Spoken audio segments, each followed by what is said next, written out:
Alright, hey guys, it's me, Zeno. So today I'm going to be going over every Doors monster that I've encountered that seems a little bit hard to get by. So the first one right here is Screech. What you're going to want to do if you hear this little psst sound, what you're going to want to do is you're going to want to turn around all over the place immediately, and this guy's going to appear. And he's going to do a little screech at you, but he's pretty easy to get past for the most part. But yeah, he appears in only these dark rooms that have sound emitting from them for the first few seconds. Alright, so the next entity up is Rush. He's right here, and what you're going to want to do right now is when you see him, or he gets closer, you're going to want to get right in that closet. Now, as you can see, after you get out of the closet, it's going to get really dark, so you probably should have a lighter on you at all times. And if you can't have a lighter, make sure you buy a flashlight from the shop at the start, or a lighter as well. Those are very helpful, as you might need them. Alright, so that's Rush. Now you are going to keep in mind that if you use your lighter too much, it will run out of fuel and you will encounter this.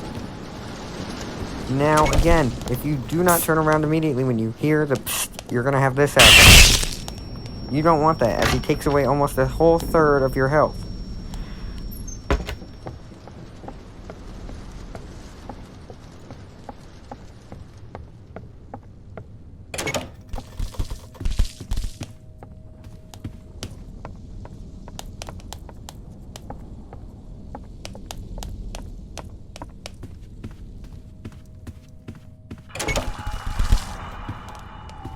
Now, in this run, I did get Screech a lot, so just be careful when you go into these rooms. Try and make sure you have a lighter on you, and keep a lookout for those psts. Alright, that brings us to our next entity, which appears in these very long hallways after you see these little eyes all over the place. So this guy's name is Seek. He's pretty fast, so you're gonna have to run. And there's nothing to do that you need to run. The only thing that you need to do is crouch in these little lighted up areas under these bookcases, which will fall over during this chase scene. So you see how I'm running through the doors that are lit up. You want to make sure you do that and try and look around and see the door that you need first. And then eventually you'll get to this, which you just want to avoid the fallen chandeliers and his arms. And then you're going to want to just watch him, I guess, if you really want to. Pretty funny, because he just keeps banging on the door. And then once you do that, you'll get this achievement that says you can run. That's Seek. Alright guys, so it turns out I did get Screech again. And I was not very happy about it. I hate Screech, but I had to get through it. Now, let's just wait and see. Do I get attacked by a Screech? Would appear no so far. Yes, so this is a room where you have to go in the vent. Now, luckily, I don't think I got attacked by Screech at all right here. So that's good. But when I did go through the vent, I encountered Screech, and there you can see I just lost another third of my health. Even just watching this right now, that scared the crap out of me. Well, let's go on to the next entity. Eyes! He's right here. All you're going to need to do for Eyes is not look at him and walk around the room looking in to the wall or floor, and just walk right around him.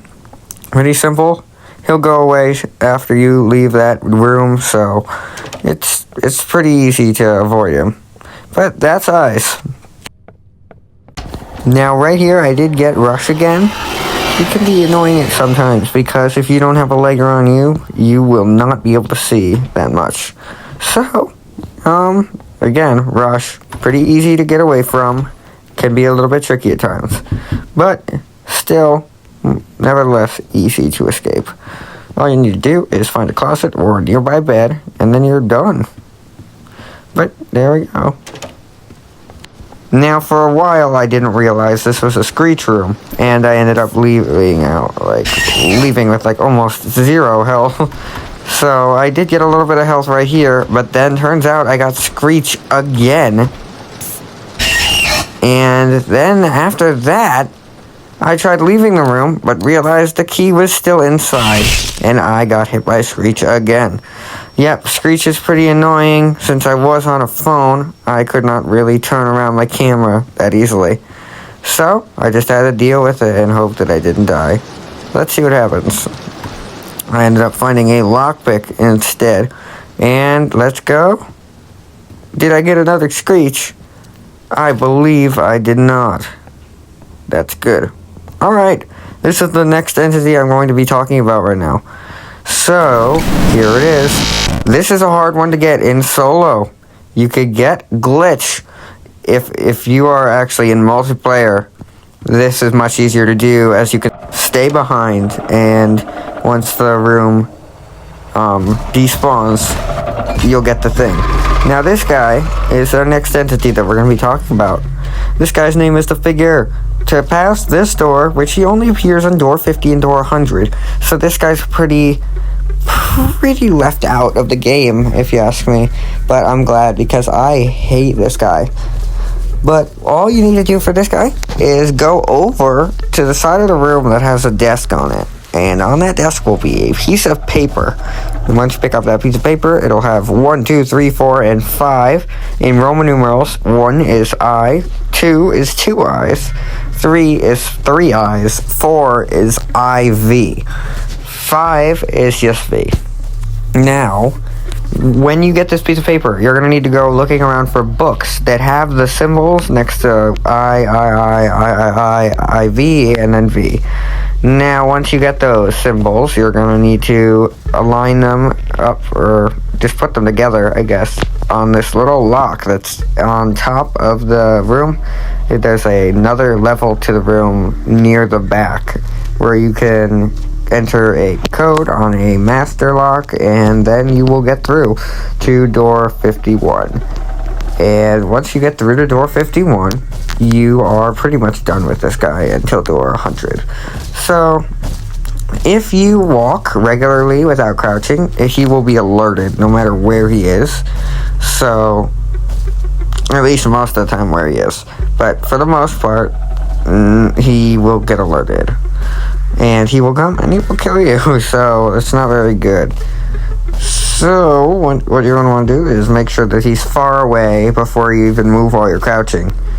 And then you're just going to make sure that you don't get into his path by staying around him when he comes near you. Because that is not good at all. And see right here, I'm going to go over and I'm going to get the paper. And then, boom, after that, I am pretty much done with this level, except I have to go get the books and put them into the keypad. Now, some of the books can be pretty annoying, as you will get the wrong symbol, or the wrong symbol you don't want, because you only want the ones that are on your piece of paper, and those are the ones that you'll need to unlock the master lock. So, pretty annoying when you get the wrong book. But don't mind that, I was just checking my battery. But once he moves away from me, I go and I crouch or crawl over to the piece of paper, and then boom, I go over right now and I grab the piece of paper, or not yet, I guess. He's still over there, so it's probably best to play it safe. But I wait a little bit, and then he goes back, and then I go grab the piece of paper, because I want to know where he is at all times. Now, the reason this guy doesn't see you, or know where you are, is because this guy has no eyes, so therefore, he is blind. So all he can do is hear, and he can hear very well, according to Doors developers. It even says that in the guiding light, which is what you will see when you die, the death message. It says, oh, it seems you're having trouble, or you die to this again. Now, see how there's 5 different numbers and 5 different symbols? You're going to want to do that, and then it'll say, oh, here you go, you put this into the master lock, and then you're done. Now, I didn't record the rest of this, so I guess that's all for now, guys. Bye. See you next video.